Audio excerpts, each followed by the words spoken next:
말씀을 통해 더 깊이, 더 풍성히, 더 아버지를 체험하며 알아가는 복된 은혜가 넘치게 하여 주시옵소서. 감사드렸고 주 예수 그리스도의 이름으로 기도드렸습니다. 아멘. 이 시간 우리 함께 보실 말씀 이사야 9장 1절에서 3절까지만 우리 같이 한번 읽어보겠습니다.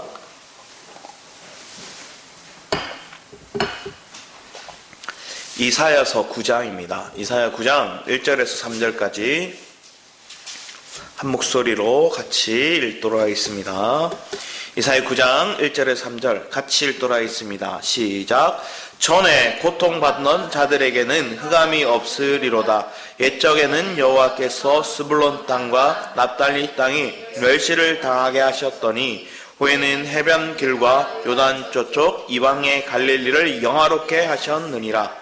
흑암에 행하던 백성이 큰 빛을 보고 사망의 그늘진 땅에 거주하던 자에게 빛이 비치도다. 주께서 이 나라를 창성하게 하시며 그 즐거움을 더하게 하셨으므로 추수하는 즐거움과 탈취물을 나눌 때의 즐거움같이 그들이 주 앞에서 즐거워하오니. 아멘. 오늘 이사야 9장 말씀을 이렇게 보면서 저는 마음에 참 기쁨이 생겼고 또 소망이 생겼어요. 지난주 말씀 가운데 흑암에 대한 것들을 얘기했어요. 흑암. 왜 백성들이 왜 다시금 흑암의 길로 가는가? 하나님이 우리를 건져주셨는데 왜 흑암에 우리가 돌아가는가? 8장 말씀 마지막 절에 보면 21, 22절 말씀 보면 이렇게 적혀있어요. 이 땅으로 헤매며 공고하며 굶주릴 것이라. 그가 굶주릴 때 격분하여 자기의 왕과 자기의 하나님을 저주할 것이며 위를 쳐다보거나 땅을 굽어 보아도 환난과 흑암과 고통의 흑암뿐이리니 그들이 심한 흑암 가운데로 쫓겨 들어가리라. 남유다를 향한 하나님의 메시지였어요.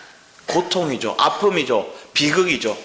그런데 그게 끝나는 게 아니라 그 다음 9장에서 바로 이어서 하나님이 회복의 말씀, 소망의 말씀, 평강의 말씀을 주시더라는 거예요. 우리의 삶에도 그런 거예요. 공감이 있고 어려움이 있고 이해되지 못한 상황들이 있지만 그 상황 가운데 하나님 우리에게 평강의 왕이 되시더라는 거예요. 샬롬하고 우리가 고백할 수 있는 은혜의 길로 하나님 우리를 인도해 가시더라는 거예요. 그걸 믿는다면, 그걸 품는다면 우리는 흑암은 과거의 일이 되는 거예요. 우리 가운데 아픈 상황들은 과거의 일로 되는 거예요. 여기 보면 전에 얘기하고 옛적에는 이렇게 해요. 과거형의 메시지가 1절에 딱 적혀있어요. 흑암과 어쩌면 우리 마음의 황폐해짐과 그거는 과거 일이다. 이렇게 얘기하는 거예요. 실상 지금 이 남유다 땅에 적군들이 오고 있거든요. 적군의 공격이 여전히 있거든요. 심지어 내 편이라 생각했던 그 아수르마저도 우리를 침공해 올 거거든요. 근데 그런 하나님의 메시지가 선포되고 난 다음에 주님이 그 사항들을 옛적, 전에 이렇게 과거형으로 얘기하고 있어요. 그러면서 주님은 이제 흑암이 없다 얘기하고 여호와께서 스불론 땅, 납달리 땅 멸시를 당하게 하셨더니 이 스불론 땅과 납달리 땅이 원래 침공이 많은 땅이에요.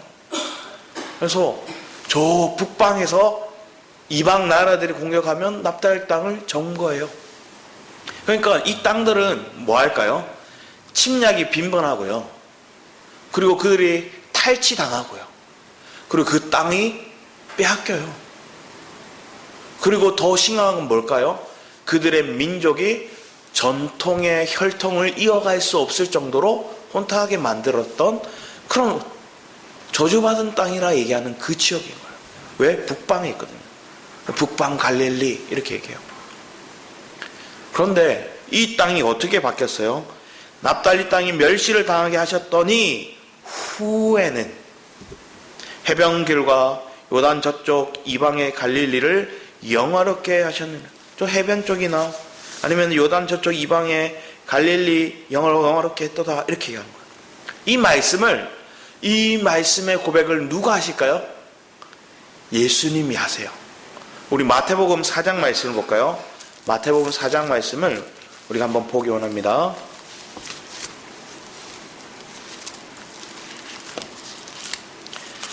마태복음 4장 말씀에 우리 12절 말씀부터 볼까요?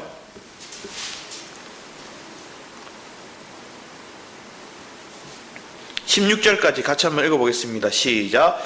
예수께서 요한이 잡혔음을 들으시고 갈릴리로 물러가셨다가 나사렛을 떠나 스불론과 납달리 지경 해변에 있는 가버나움에 가서 사시니 이는 선지자 이사야를 통하여 하신 말씀을 이루려 하심이라 일렀으되 스불론 땅과 납달리 땅과 요단강 저편 해변길과 이방의 갈릴리여 흑암에 앉은 백성이 큰 빛을 보았고 사망의 땅과 그늘에 앉은 자들에게 빛이 빛이었도다 하였느니라. 이거 누구에 대해서 얘기하는 거예요? 예수 그리스도에 대해서 얘기하는 거예요. 세례 요한이 사역이 이제 끝났어요. 세례 요한의 사역, 과거의 선지자의 사역, 마지막 선지자잖아요. 과거의 구약에 속한 그 선지자가 사역이 끝나고 나니 누구를 통해 이루시는 거예요? 신약의 예수 그리스도, 이제 빛이 되시는 그 그리스도가 오셔서 사역을 하시는 거예요. 그 예수가 오셔서 사역을 하시는데 그 땅이 어디예요? 여기 나와 있는 스불론 땅, 납달리 땅, 요단강 저편, 해변길과 갈릴리래요. 그 지역, 사람들이 천대받고 손가락에 하는 그 지역에서 주님은 사역을 하시더라는 거예요. 지역이 이 이스라엘 백성들 입장에서는 좀 중요했어요. 그래서 예수님을 조롱할 때도 예수님을 뭐라 그랬어요? 나자렛 예수라 그러죠. 그게 뭐냐면 무시하는 거예요. 저 촌동네, 그 아무도 빛이 나올 수 없는 그 동네, 그렇게 놀리는 거예요. 비방하는 거예요. 근데 그런 곳에 예수 그리스도가 오시니까, 또 예수리가 그 땅에 사역을 하시니까 그 땅이 뭐로 바뀌었대요? 하나님께서 이 말씀에 보면 그 땅 가운데 영화롭게 하셨느니라 얘기한 거예요. 아무리 저주받은 땅이고 전통의 혈통이 끊어지고 다 섞인 땅이고 그 땅이 많은 침공을 받아서 저주받은 땅이라 할지라도 그 땅에 그리스도가 가시면, 그 빛이 가시면 그 땅은 영화롭게 바뀌더라는 거예요. 이 의미를 여러분들이 기억하기 원합니다. 내 인생에, 실패했던 내 인생에, 저주받았다 생각했던 내 삶에 그리스도가 오시면 하나님께서 여러분의 인생을 영화롭게 하시더라는 거예요. 그런 믿음을 가진 것, 그 그리스도가 왜 이 땅에 오셨는지에 대한 분명한 메시지를 그렇게 전하고 있는 거예요. 주님의 사역의 시작부터가 이렇게 시작되는 거예요. 이사야 선지자를 통해서 말씀하시는 게 그렇게 시작하는 거예요. 우리 이사야에서 말씀을 쭉 하면 이 때가 언제라 그랬어요? 유다 왕조에서 가장 악한 왕에 속한 아하스 왕 때라 얘기했잖아요. 그 아하스 왕 때 임마누엘이라는 메시지를 하나님 던져주셨고, 하나님은 예수 그리스도 메시아가 나실 것들에 대한 예언과도 같은 그 의미를 심어주시고 있는 거예요. 계속. 그러니까 이 장면들, 저주받고 이해되지 않는 그 땅을, 흑암이 가득한 그 땅을, 저주받은 그 땅을 하나님께서 회복하신다. 누구를 통해서? 예수 그리스도를 통해서. 그 그리스도가 오시면 회복이 되는 거예요. 그런데 그 그리스도가 지금은 오셨어요? 안 오셨어요? 오셨죠. 여러분 안에 계세요? 안 계세요? 계시죠. 그러면 여러분들이 이제 저주받은 삶이 아니라 빛 가운데 속한 축복의 삶인 것들을 고백해야죠.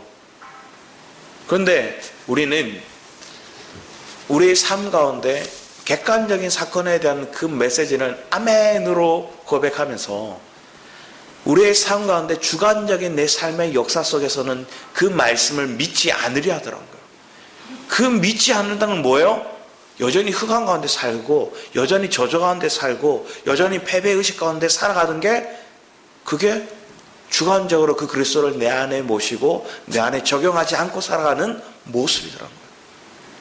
그러면 뭐예요? 사망을 끌어다 쓰는 거예요. 흑암을 끌어다 쓰더라는 거예요. 이미 빛이 왔는데, 사실은 지금의 이 상황들이 어떤 거예요? 풍전두화와 같은 상황이에요. 이 남유다 입장에서는 바람 앞에 등불같이 언제 꺼질지 모르는 적군이 언제 쳐들어와서 우리가 언제 멸망할지 모르는 그 급박한 상황 가운데 이사야 선지자가 뭐라는 거예요? 소망의 메시지를 막 던지고 있어요. 전쟁을 앞두고 있는 정말로 긴장과 가장 어두움의 그 지점 가운데 있는 거예요. 그런데 그때 하나님 뭘 하시겠대요? 빛을 주시겠대요. 메시아를 주시겠대요. 전쟁에 이길 수 있는 길을 열어주시겠대요. 그 길이 뭔가를 주님 오늘 9장 말씀을 저희가 얘기하시는 거예요. 그럼 2절 말씀은 이렇게 해요. 흑암에 행하던 백성이 큰 빛을 보고 이렇게 해요. 흑암에 가던 그 백성이 큰 빛을 봤대요. 그 빛이 그리스도죠. 그 예수 그리스도를 보고 우리가 가는 거예요. 보고 사망의 그늘질 땅에 거주하던 자에게 빛이 비치도다. 여기 보면 사망의 그늘질 땅에 오면 The land of the shadow of death라 적혀있어요. 그러니까 이게 뭐냐 하면 사망의 그림자래요. 땅에 사망의 그림자가 있다는 거예요. 자, 그림자는 진짜 사망이에요? 진짜가 아니에요? 진짜가 아니죠. 실체는 아니에요. 그림자예요, 그림자. 자, 근데 이 말씀이 또 어디에 있을까요? 시편 23편에 있어요. 우리 시편 23편 말씀을 볼까요? 우리 다 외우시긴 하겠지만 이게 영어 버전으로 보면, 이게 한글 버전으로 보면 조금 다른 말씀처럼 보이지만 영어 성경으로 보면 같은 메시지의 언어라는 것들을 보게 돼요. 이렇게 보면 23장 말씀에 보면 우리 4절 말씀에 뭐라 적혀있어요? 시작에 내가 사망의 음침한 골짜기로 다닐지라도 얘기했죠. 이 사망의 음침한 이게 뭐냐면 이게 똑같은 거예요. 또 shadow of death예요. 그럼 뭐예요? 사망의 그림자예요. 앞에는 이것도 이사야서는 랜드라 해서 땅을 얘기하고 여기서는 얘기하는 벨리라 얘기해요. 그러니까 골짜기를 얘기하는 거예요. 그런데 사망의 그림자래요. 실제가 아니란 거예요. 사망의 음침한 골짜기를 다닐지라도 해를 두려워하지 않는 것은 그게 진짜가 아니란 걸 우리가 알기 때문입니다. 그런데 우리의 육을 가지고 있는 우리는 이미 실체가 아닌 거, 이미 끝장난 거, 그림자의 사망의 그림자에 속한 거, 세상 말로 얘기하면 이빨 빠진 호랑이, 그 사단이 우리를 공격하는데 그것을 뭐 하는 거예요? 두려워하는 모습들이 있더라는 거예요. 근데 그거에 대해서 우리는 실체를 보는 거예요. 왜? 그리스도 안에서 보니까, 빛 가운데 그걸 보니까 아, 저거 별거 아니네. 저 사단의 권세의 능력을 잃었네. 저거 그냥 사망의 그냥 그림자네, 그림자. 진짜 사망이 아니네. 우리 안에 그런 믿음을 가질 수 있는 게 축복이죠. 그러면 사망의 음침한 골짜기를 다닐지라도 나는 해를 두려워하지 않는데 왜? 저 가짜니까, 별거 아니니까. 이미 그리스도가 이겼으니까. 내 안에 사시는 그 그리스도가 이미 다 이기셨으니까. 빛이 내게 있으면 그 그림자, 사망의 그림자, 우리가 올지라도 불안해하지 않는다는 거예요. 여러분 마음에 그런 은혜 가운데 있기를 축복합니다. 여러분이 어떠한 상황과 있는지 저는 다 알지 못해요. 지금 어떠한 어려움이 있는지, 지금 내가 버티기 힘든 어떠한 상황들이 내게 놓여졌는지 저는 다 알지 모르지만 하나님께서는 다 알고 계시고 거기에 주님이 이렇게 해요. 그거 그냥 사망의 그림자야. 빛을 봐. 그러면 그 그림자는 싹 사라져. 강한 빛이 오면 그늘은 사라지잖아요. 여러분 빛이 강하게 내리면 뒷면은 그림자가 생길지 모르지만 우리 앞에 빛이 오면 그 빛이 그림자는 사라져요. 그래서 여러분 조명 잘 쓰잖아요. 조명을. 여성분들 사진 찍을 때 조명 이렇게 쓰려고 하지 않나요? 결혼식 예식하면 조명 받쳐주는 거 은박지 같은 거 막 들고 다니는 사람들이 있어요. 왜요? 빛을 반사해서 얼굴에 비춰주는 거거든요. 그 빛이 내게 비치면 내 얼굴에 그늘이 사라지는 거예요. 여러분 삶 가운데 그늘이 사라지는 건 그 빛을 본 자, 그 빛 가운데 거하는 자의 삶이 그러하다는 거예요. 그런 믿음을 우리가 갖기 원합니다. 그러면 우리 뒤에 더 얘기하면 큰 빛을 보고 사망의 그늘진 땅에 거주하던 자에게 빛이 비추어라. 이제 사망의 그늘진 땅에 있던 자들도 뭐 하는 거예요? 소망을 느끼는 거예요. 이제 빛을 보는 거예요. 그러면 3절 말씀에 주께서 이 나라를 창성하게 하시며 그 즐거움을 더하게 하셨으므로 얘기해요. 이 나라가 어떤 나라일까요? 남유다일까요? 아니죠. 사실은 이사야 입장에서는 남유다나 얘기하는 것처럼 보이지만 실상은 하나님의 나라를 얘기하는 거예요. 그래서 뒤에 보면 이 3절 말씀이 참 아이러니한 게 지금 적군들이 나를 치고 이제 전쟁이 임박한 그 시점에 즐거움에 대한 메시지가 이 한 절에 4번이나 나와요. 그래서 이 나라를 창성하게 하시며 그 즐거움을 더하게 하셨으므로 지금 창성하게 되는 게 아니에요. 지금 멸망하게 생겼는데 즐거운 일이 어디 있어요? 그런데 즐거움을 더하게 하셨대요. 그러면서 추수하는 즐거움, 탈취물을 나눌 때의 즐거움 같이 이렇게 해요. 추수하는 즐거움은 뭐예요? 우리가 말 그대로 내가 수고하고 애썼던 것들에 대한 결과물을 얻는 거예요. 요즘 사람들은 그러잖아요. 직장생활 하면서 힘든데 나라가 전에 그러더라고요. 금융치료 때문에 계속 다니고 있어요. 금융치료 때문에. 그게 뭔가 월급이 꼬박꼬박 찍힌다는 그게 금융치료래요. 추수하는 기쁨이 월급 받는 기쁨처럼 느껴지는 거예요. 그러면 또 뒤에 얘기를 합니다. 탈취물을 나눌 때 지금 이 탈취물을 나눈다는 건 뭐예요? 전쟁에 패배한 거예요? 이긴 거예요? 이긴 거잖아요. 이겼으니까 전리품을 가져와서 나누는 거예요. 전리품을 얻는 그 기쁨을 얘기하는 거예요. 그러면서 뒤에 그들이 주 앞에서 즐거워하오니. 그런데 이 모든 게 내가 추수하고 전리품을 갖는 게 다 누구의 은혜로 얻어진 거예요? 주님의 은혜로 얻어진 거예요. 주님 앞에서 즐거워하라는 거예요. 내가 애쓰고 수고해서 얻어진 소득이 아니라 내가 뭔가 열심히 내고 전쟁에 나가서 싸워서 이겨서 얻은 게 아니라 실제적으로는 주님이 만군의 여호와가 승리케 해주신 거고 여호와가 나와 함께 사셨기 때문에 추수할 수 있었던 거예요. 내가 뿌릴 수 있었고요. 물 줄 수 있었고요. 걸음 주시는 분도 잘하게 하시는 분이 하나님이시라는 걸 우리가 경험하게 하시는 거예요. 그래서 여호와로 인해 즐거움이 우리 안에 있어야 되는 거, 그게 빛을 본 자의 반응이에요. 여러분 빛을 봤다면 여호와로 인해 즐거워하는 거예요. 빛을 못 본 사람은 이게 안 보여요. 그래서 자기 멋대로 살아가는 거예요.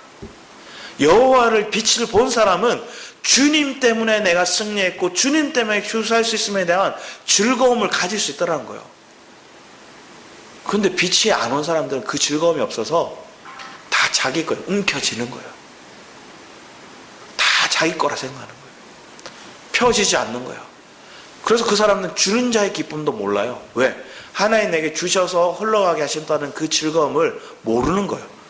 하나님 나 같은 자를 쓰시고 나 같은 자를 하나님 통로 삼으셨음에 대한 그 기쁨을 절대 알 수 없어요. 여러분 삶 가운데 그런 즐거움을 느낄 수 있는 빛비침이 있기를 축복합니다. 그러면서 4절 말씀에서는 이렇게 해요. 이는 그들이 무겁게 맨 멍에와 그들의 어깨의 채찍과 그 앞제의 막대기를, 이게 어떤 장면 같아요? 노예 생활, 종살이하는 장면이에요. 이게 출애굽 전에 이스라엘 백성들의 모습이었어요.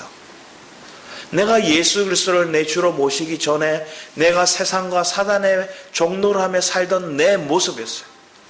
내 멍에가 채찍과 막대기를 통해서 내가 두드려 맞고 고통스럽고 막 아프고 헐벗고 계속 수고와 노고로 지친 인생을 살아가던 게 그들이었어요. 근데 그들은 뭐 했어요? 주께서 꺾으시되 미디안의 날과 같이 하셨어요. 미디안의 날이 뭐예요? 사사기 7장 8장 말씀에 보면 누가 나와요? 기드온이 나오죠. 기드온이 300 용사와 함께 미디안의 13만 5천 명과의 전쟁에 나가죠. 그런데 300명 어떻게 했어요? 원래 2만 2천 명인가요? 뭐였어요?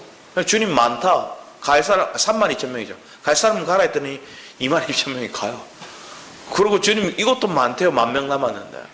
그러면서 물을 먹는데 이렇게 해갖고 막 핥아먹는 사람. 이게 심리적으로 어떤 사람인 것 같아요? 그렇게 핥아서 이렇게 먹는 사람.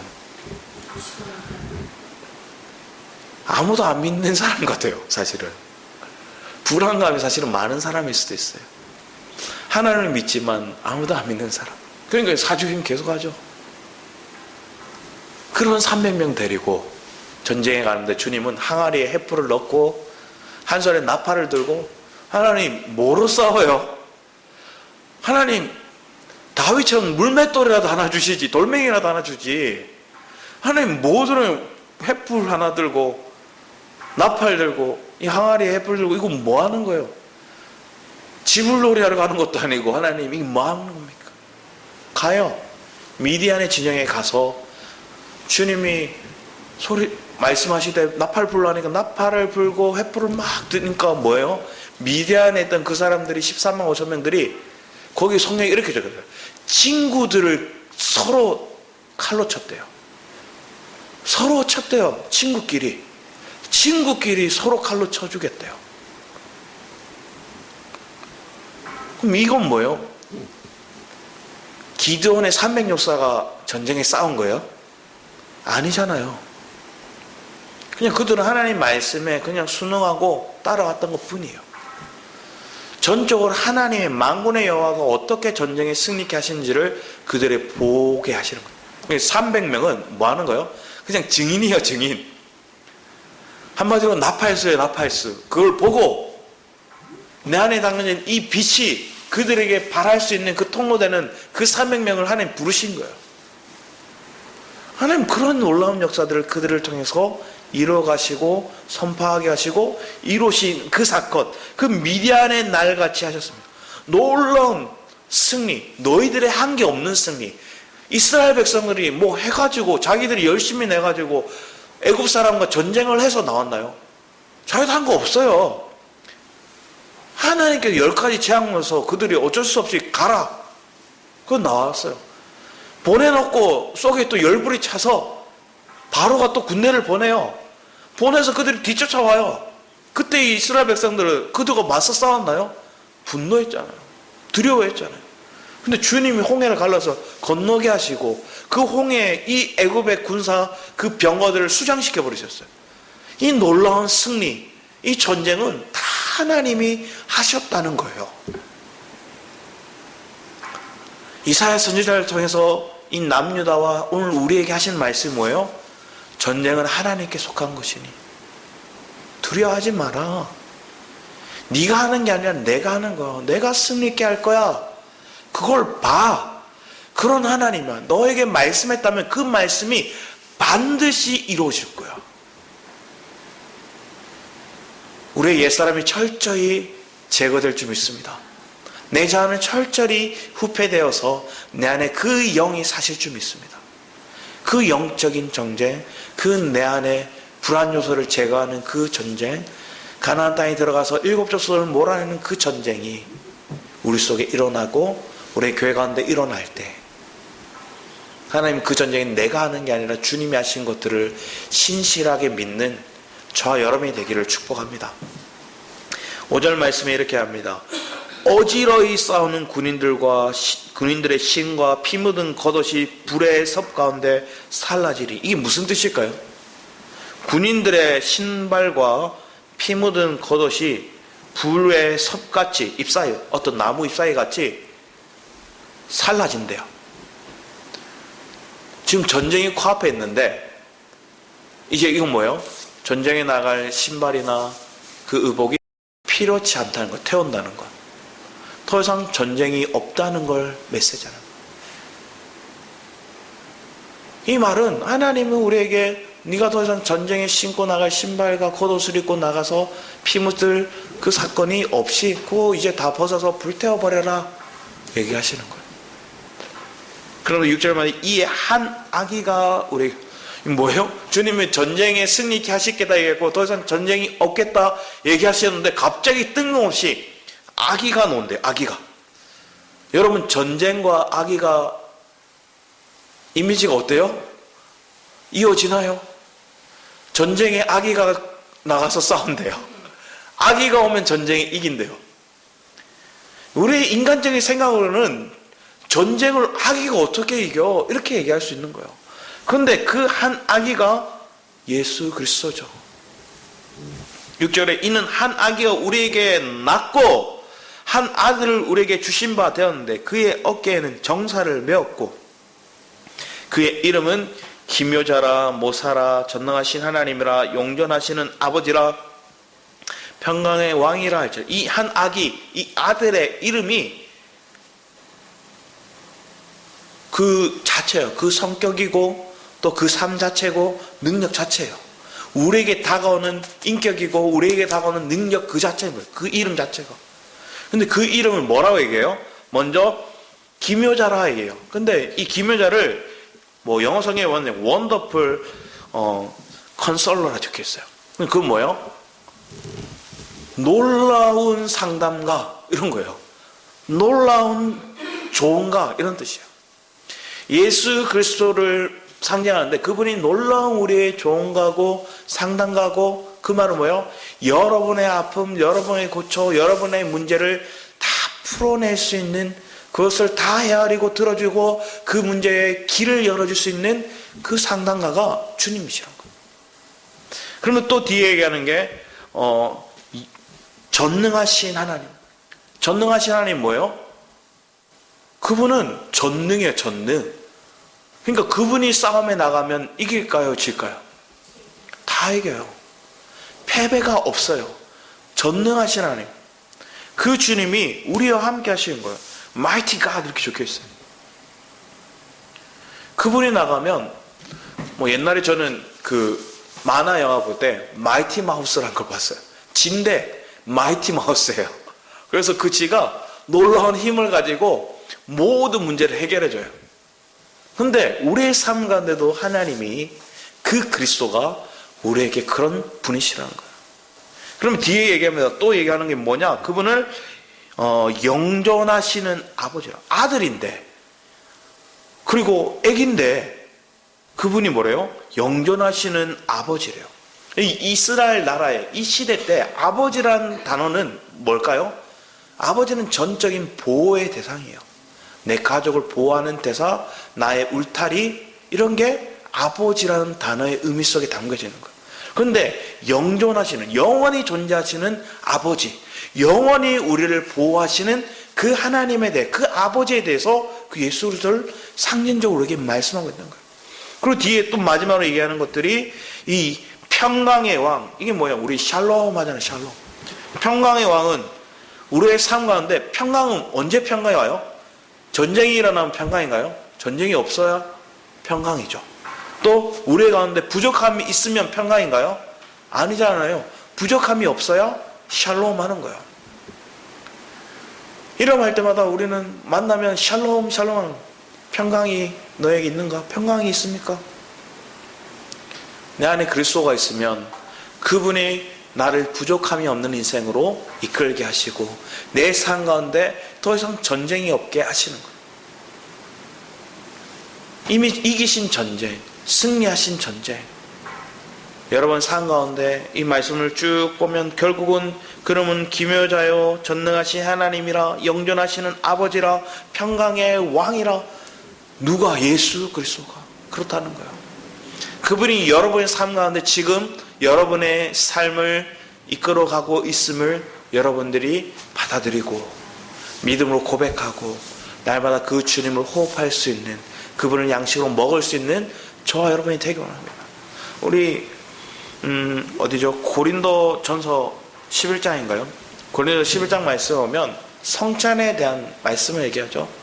주님의 살과 주님의 피를 먹는 거. 그럼 그걸 뭐 해야 돼요? 그걸 먹고 너희들 기념하라. 나를 기념하라 이게요. 이 의미는 뭐예요? 나를 기억하라는 거예요. 나를 기억하라. 나를 새겨라. 여러분 매일매일 상관에 그 그리스도를 내가 기념하고 내 안에 새기고 이런 주님을 날마다 먹고 누리는 거. 실제적으로 내 삶 가운데 전쟁과도 같고 어려움이 있고 이해되지 않는 상황 내가 부족함이 여전히 남아있는 그 인생 가운데 그리스도를 내가 의지했더니 내 마음에 평강이 와서 더 이상 부족함을 부족함으로 바라보지 않고 전쟁을 전쟁으로 바라보지 않는 그 믿음의 눈이 열리는 것. 그래서 이 가정 속에 하나님이 주시는 눈으로 바라볼 수 있는 것, 하나님 보시는 시야로 그것을 재해석할 수 있는 은혜가 우리 안에 있다면 이 그리스도가 내 안에 사심을 여러분 살아내는 거예요. 그분을 기념하는 거예요. 그분을 내가 기억하고 내가 되새김질하는 은혜의 삶으로 살아가고 있다는 거예요. 그런데 그게 주관적인 삶 가운데 그리스도를 내가 체험하면서 살아가는 건데 그걸 하려고 하지 않더라는 거예요, 사람들은. 왜 그럴까요? 그냥 좋은 게 좋은 거 하고 살거든요. 그리고 그냥 짓눌려 살아가거든. 더 이상 뭐 그만하자. 이렇게 짓눌려 살아가고 있어요. 내가 그리스도 안에 있을 때 그냥 평안을 누리며 더 이상은 내가 여기 있으면 된다고 믿음을 붙들면 되는데 그리스도 밖에 있으면서도 그만하자 이렇게 생각한다면 그건 착각인 거예요. 그리스도 밖에 있으면서 그냥 이 정도 있으면 됐다, 기쁘다, 평강이 있다, 즐거움이 있다, 이 생각은 착각인 거예요. 오로지 그리스도 안에서의 기쁨과 즐거움과 평안을 누릴 때 내가 이것이 그만해도 된다는 기쁨을 가지고 평안을 가져야지. 그리스도 밖에 있으면 뭐 해야 돼요? 내가 어떠한 대가 지불을 해서라도 주님 안에 들어와야죠. 내가 주님을 알기를 더 사모함으로 내 시간을 드리는 거예요. 내 마음을 드리는 거예요. 내 물질을 드리는 거예요. 왜? 내가 사랑하는 그 물질에 내 마음이 있는데, 내가 사랑하는 그 시간에 내 마음이 담겼는데, 그 마음을 주님께 드려야 내가 그 주님을 온전히 접촉하죠. 그 주님을 내 안에 모신 그 실제적인 경험들을 내 영 안에서 이루어가죠. 하나님이 전부로 공짜로 다 주셨지만 다 공짜는 아니에요. 주님도 우리에게 자기 십자가를 치라 얘기하셨고, 우리가 주님을 의시하는 믿음의 결단 가운데 주를 불러야죠. 주를 찾아야죠. 간절히 사모하는 마음으로 그를 불러야죠. 그거 없이 하나님 다 하실 거야, 샬롬, 이렇게 얘기하는 건 가짜예요, 가짜. 우리 안에서 여전히 이루어진 것들 실제로 누림이 없이 주님이 다 이루셨어, 그냥 말로만 하면 거기에 능력이 없어요. 거기에 사람들이 바라볼 때 그것을 평강이라 하나님의 축복이라 얘기하지 않아요. 속에서 욕해요. 그런데 실제적인 평강의 능력이 내 안에 나타나는 것들은 내가 그리스도 안에서 오늘 얘기하고 있는 이 기묘자요 전능하신 그 하나님이요, 우리의 영존하시는 아버지요, 평강의 왕이 되신 그 주님을 내 안에 실제적으로 모시고 그분을 누리며 살아가는 실제적인 삶이 내 안에 있다면, 여러분 빛을 본 사람이고 빛 안에 거하는 사람이고 빛을 반사해내는 사람이라, 이사야는 그 메시지를 우리에게 던지고 있는 거예요. 그걸 아하스 왕과 이 남유다에 선포하고 있지만 이 말씀이 지금 3000년이 지나고 더 오랜 시간이 지난 오늘날에도 동일하게 말씀하고 있다는 거예요. 왜 그걸 사람들은 옛날 구약의 역사고 옛날 말이라 하는 거예요. 신약에서도 이 말씀이 동일하게 이루어졌다. 이 영화로움이, 이 납달리와 정말로 저주받는 그 땅에 영화롭게 된 건 그리스도 때문에 그 일이 이루어졌다. 근데 땅도 그런데 실제적인 영, 너희 마음에 내가 있으면 네 삶이 어떻게 변하겠니? 하나님 저에게 이렇게 던지는 것 같아요. 그리스도가 여러분 마음에 있으면 여러분 마음이 어떻게 영화롭게 바뀔지를 여러분 기대하는 마음이 여러분의 있기를 축복합니다. 그런데 신앙생활 1년, 3년, 10년, 20년 이렇게 지나고 나니 사람들은 더 이상 그런 영화로움의 기대치가 없는 것처럼 느껴지게 살아요. 그냥 똑같아. 하루하루 살아가는 거예요. 변함없이 이렇게 살아가는 거예요.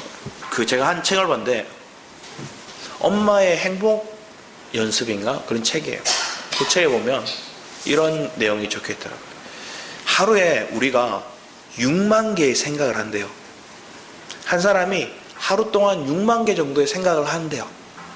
그런데 그 생각 중에서 6만 개 중에서 딱 2%만 새로운 생각이고 나머지 98%는 어제 한 생각과 똑같은 생각을 한대요.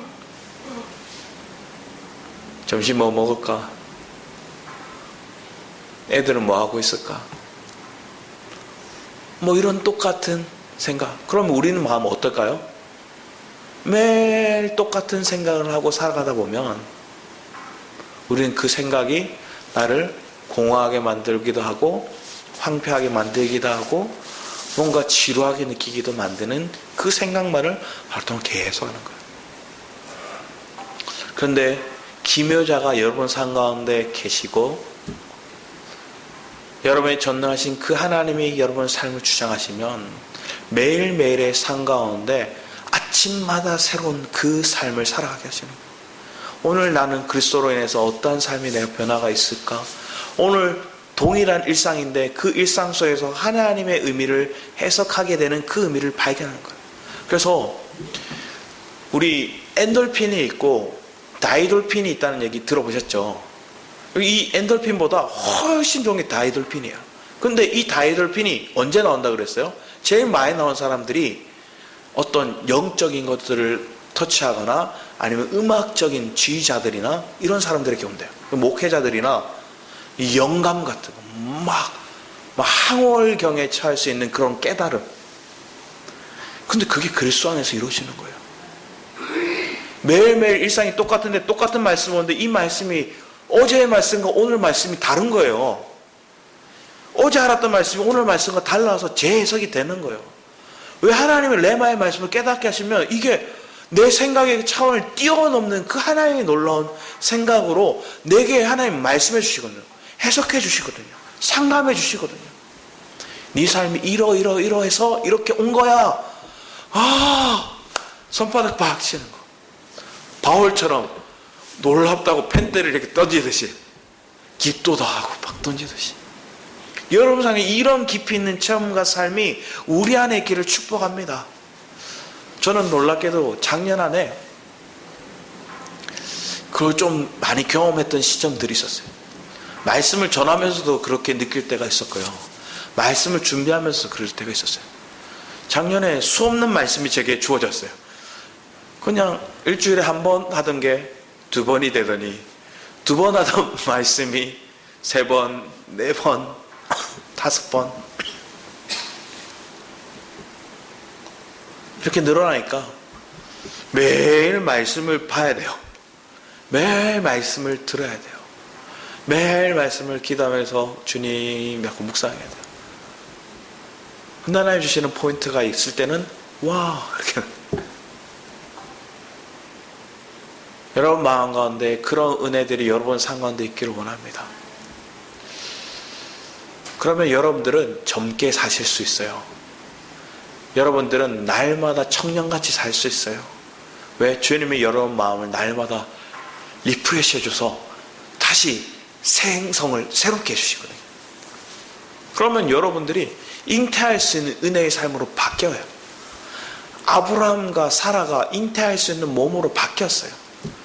패배의식, 더 이상 25년의 시간 동안 기다리면서 하나님 뭐 아닌갑다 이렇게 생각하고 있을 때 패배의식 가운데 지치고 패배의식 가운데 있을 때는 잉태할 몸이 아니었지만 주님이 찾아오셔 다시 말씀해 주시니까 잉태할 몸으로 바뀌었어요.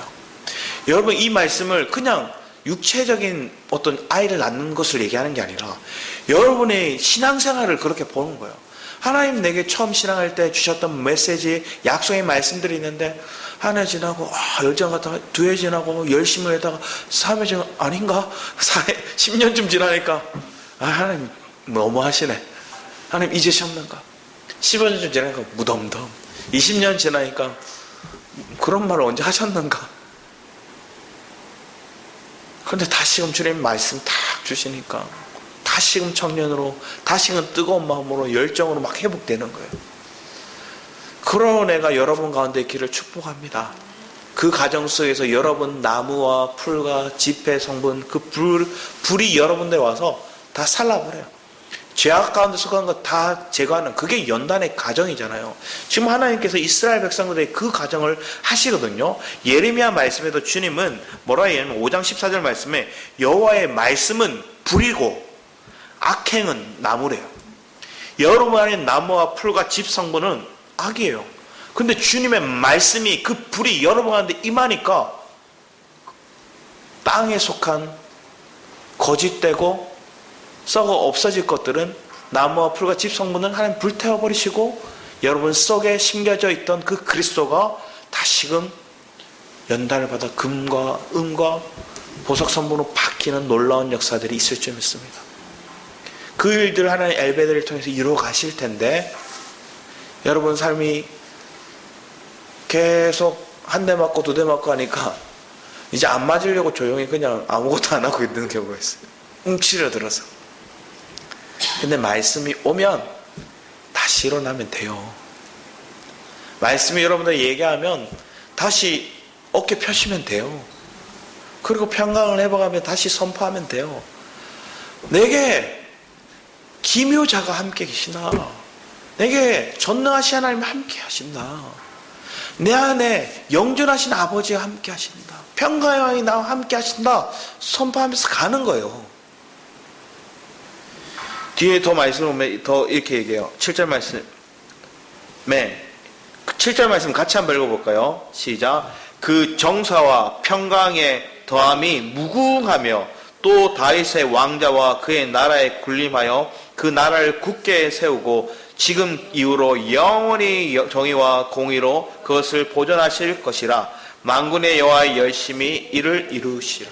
실제적으로 다윗의 왕자는, 그 계보는 끊어졌잖아요. 그런데 그것을 이어가신 분이 누구예요? 예수 그리스도예요. 과거로부터 시작해서 현재 미래까지 온 것들을 다 다루신 온 진정한 왕이 그리스도라는 거예요. 그 왕이 오셔서 그 왕자에 앉으셔서 영원히 거하시면서 그 왕위를 우리로 함께 누리게 하시고자 하나님 말씀하시는 거예요. 그래서 그 주님의 정의가, 그 주님의 공의가 우리의 삶 가운데 이루어져요. 왜? 왕권을 누리려면 하나님의 정의와 공의가 우리 가운데 수반돼야 되거든요. 근데 그걸 나 스스로 이룰 수 없으니 그리스도가 오신 거예요. 그 아들, 그 아기가 오신 거예요. 그래서 그걸 이루어 주셨고, 그러면서 그 주님이 그것을 보존하실 것이라, 정의와 공의로 그것을 보존하실 것이라, 보존한대요. 근데 그것을 더 증명하는 강한 마지막 메시지가 이거예요. 만군의 여호와, 만군의 여호와라고 얘기하는 것들은 뭐예요? 그분은 결코 패배가 없고 완벽하게 이기시는 분이에요. 완벽하게 이루시는 분이 그 만군의 여호와라는 거예요. 그 만군의 여호와가 뭐 하신대요? 열심인데, 열심. 그 만군의 여호와의 열심으로, 이 뭐래요? 하나님의 반드시 말씀하신 건, 약속하신 건 이루신다, 이루었다, 이걸 선포하고 있는 거예요. 하나님의 열심, 만군의 여호와의 열심은 뭐예요? 이미 이루신다는 거예요.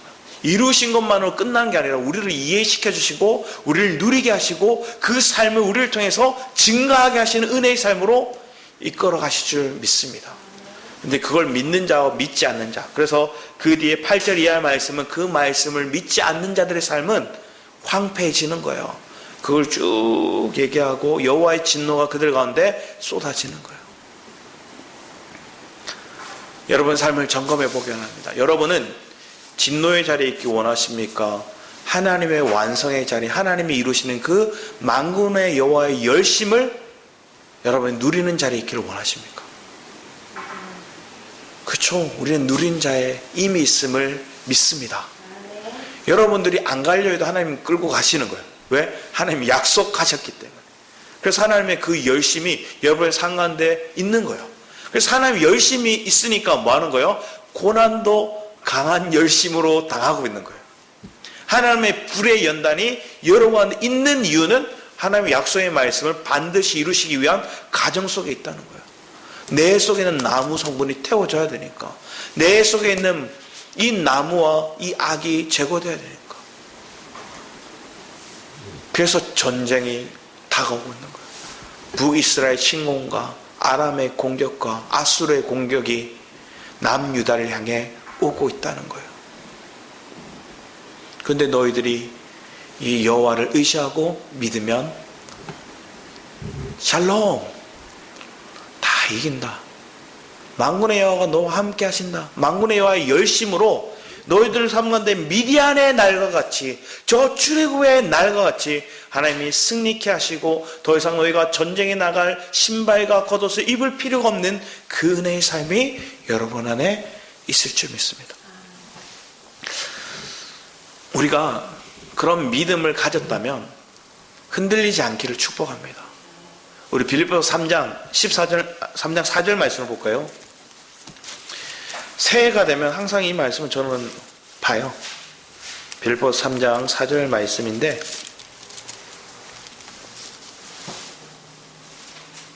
(14절) 말씀 같이 한번 읽어보겠습니다. 3장 14절 같이 한번 읽어보겠습니다. 빌립보서 3장 14절 같이 읽도록 하겠습니다. 시작. 표대를 향하여 그리스도 예수 안에서 하나님이 위에서 부르신 부름의 상을 위하여 달려가노라. 아멘. 여러분들이 바울과 같이 내가 그리스도의 부활의 권능을 얻고 또 그 표대를 향해서 날마다 그리스도 예수 안에서 달려나갈 수 있는 그런 은혜의 삶이 되기를 축복합니다. 그러면 여러분들은 더 이상 뒤돌아볼 필요 없죠? 주저앉을 필요가 없는 거예요. 그래서 메시아가 오시면, 그 한 아기 예수가 오시면 이 땅에는 다 이루어진다 했는데, 오늘날에는 뭐예요? 이미 오셨고 그 그리스도가 영이 되셔서 또 어떻게 했어요? 내 안에 오셨어요. 그 영이 내 안에 사심을 우리는 믿어요. 그러면 그 영의 인도를 받는 게 우리에게 마땅한데, 그 영을 사용하기보다 여전히 우리는 혼을 사용하고 육을 사용하고 살아가고 있다는 거예요. 그래서 주님은 그 육적이고 혼적인 성분들을 제거하기 위해서 여러분의 불 가운데 또 물 가운데 넘어지게도 하고 그 불 가운데 연단도 하시고, 근데 하나님께서는 그 가운데서도 이기게 하시는 능력을 이미 우리에게 주신 줄 믿습니다. 말씀을 보는데 새로운 눈으로 보기 원합니다. 보는데 그렇잖아요. 하루는 제가 그 여행을 갔거든요. 여행을 가서 날씨가 왜 이렇게 흐리노 이렇게 얘기했는데 옆에서 맑은데 이렇게 얘기하는 거예요. 제가 선글라스를 끼고 흐리다고 얘기하고 있었던 거예요. 선글라스 보고 밖을 보니까 흐려 보여요. 그런데 빡 보시면 눈이 부시더라고요. 정말로.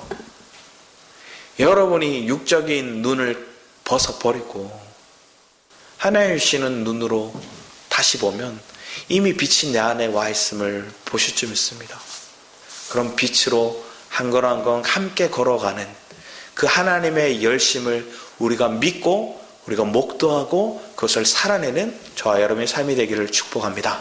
기도하도록 하겠습니다. 감사드립니다. 우리의 삶 가운데 완벽히 하나님의 뜻을 이루어 가실 것들을 믿습니다. 나에게 약속하신 그 하나님의 완벽한 뜻이, 그 계획이 무엇인지 우리로 알게 하여 주시옵소서. 그리고 그것을 온전히 분별할 수 있는 믿음의 눈을 더하여서 날마다 그 주님의 뜻 앞에서 온전히 감사와 찬양으로 걸어나가는 복된 믿음이 우리의 삶 가운데 있게 하여 주시옵소서. 감사드렸고 주 예수 그리스도의 이름으로 기도했습니다. 아멘. 우리 찬양하며 준비하신 예물 하나님께 드리기 원합니다. 우리 찬양 하나님의 열심이라는 찬양입니다. 우리 함께 찬양하며 하나님의 예물 드리기 원합니다.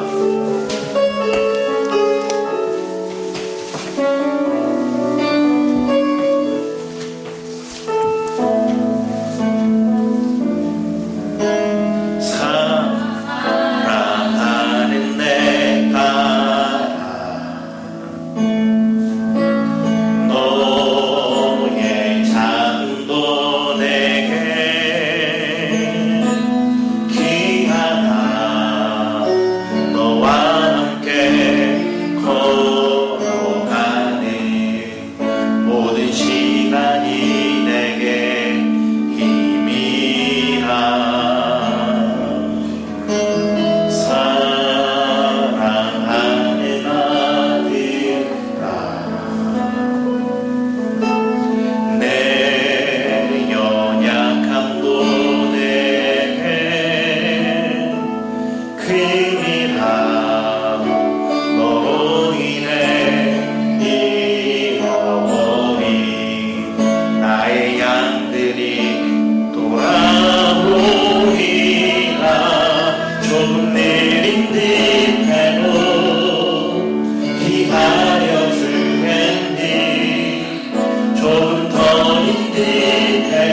절대 못되지 않으니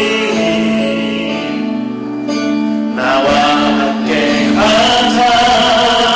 앞이 보이지 않아도 나아가 주겠니. 이해되지 않아도 사랑해 주겠니. 너의 눈물의 기도 잊지 않고 있으니 나의 열심으로 이루리라. 우리 다시 한번 사랑하네. 사랑하는 내 맘 너의 작은 곳 내게 귀하다. 너와 함께 걸어가니 모든 시간이 내게 희미한 사랑하는 아들아. 내 연약함도 내게 큽니다. 너로 인해 잃어버린 나의 양들이 돌아보리라. 조금 느린 듯해도 기다려 주겠니. 조금 더 긴 듯해도 믿어줄 수 있니. 네가 가는 그 길 절대 헛되지 않으니 나와 함께 가자. 앞이 보이지 않아도 나아가 주겠니. 이해되지 않아도 사랑해 주겠니. 너의 눈물의 기도 잊지 않고 있으니 나의 열심으로 이루리. 조금 느린 듯해도 조금 느린 듯해도 기다려 주겠니. 조금 더 긴 듯해도 믿어줄 수 있니. 네가 가는 그 길 절대 헛되지 않으니 나와 함께 가자. 앞이 보이지 않아도 나아가 주겠니. 이해되지 않아도 사랑해 주겠니. 너의 눈물의 기도 잊지 않고 있으니 나의 열심으로 우리 다시 한번 조금 느린 듯해도 조금 느린 듯해도 기다려 주겠니. 조금 더 긴 듯해도 믿어줄 수 있니. 네가 가는 그 길 절대 헛되지 않으니 나와 함께 가자. 앞이 보이지 않아도 나아가 주겠니. 이해되지 않아도 사랑해 주겠니. 너의 눈물의 기도 잊지 않고 있으니 나의 열심으로 이를. 앞이 보이지 않아도 앞이 보이지 않아도 나아가 주겠니. 이해되지 않아